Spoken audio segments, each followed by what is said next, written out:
Baghdad का पुराना शहर अपने बाजारों और गलियों के लिए मशहूर था। इन तंग गलियों में जीवन एक रंगीन ख्वाब की तरह चलता था। हर कोने से आवाजें, मसालों की खुशबू और सौदागरों की पुकारें आती थीं। इन्हीं गलियों में था एक बूढ़ा सौदागर, अब्दुल करीम।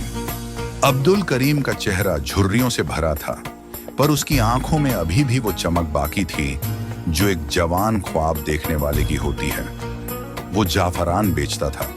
उसके पास दुनिया के सबसे बेहतरीन जाफरान के डिब्बे हुआ करते थे, जिन्हें वो एक छोटी लकड़ी की अलमारी में सजा कर रखता था। लोग कहते थे कि अब्दुल करीम के जाफरान में कोई रहस्य है। कोई कहता ये आम जाफरान नहीं, इसमें जादू है। कोई कहता जिसे ये जाफरान मिल जाए उसकी किस्मत पलट जाती है।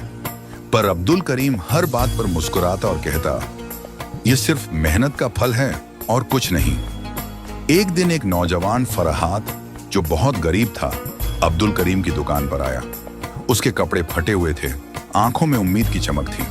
उसने कहा, हुजूर, मैं कुछ करना चाहता हूँ, कुछ सीखना चाहता हूँ। मुझे अपने साथ रख लीजिए, मैं आपकी दुकान पर काम करूंगा।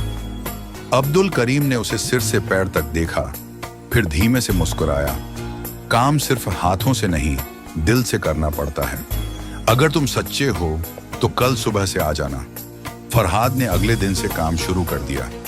वो सुबह सबसे पहले आता, जमीन झाड़ता, अलमारी सजाता और अब्दुल करीम के बताए हर नियम का पालन करता। धीरे धीरे वो अब्दुल करीम का भरोसेमंद बन गया। एक दिन अब्दुल करीम ने उसे जाफरान के डिब्बों के पीछे छुपा एक पुराना संदूक दिखाया। उसमें एक पुरानी किताब थी जिसके पन्ने पीले हो चुके थे। उस किताब में जाफरान उगाने, उसे सुखाने और उसकी खुशबू को बनाए रखने के ऐसे रहस्य थे जो कहीं और नहीं मिलते। ये मेरे दादा की किताब है, अब्दुल करीम ने कहा। इसे मैंने अपनी जान से ज्यादा संभाल कर रखा है। अब मैं बूढ़ा हो गया हूं, तुम इसे पढ़ो, समझो और वक्त आने पर इस ज्ञान को किसी और को दो। फरहाद ने उस किताब को जैसे कोई अमानत पाया हो वैसे अपने दिल से लगा लिया। वो रातों को भी जागकर पढ़ता, लिखता और समझता। उसने धीरे धीरे जाफरान के हर दाने को पहचानना सीख लिया। समय बीतता गया।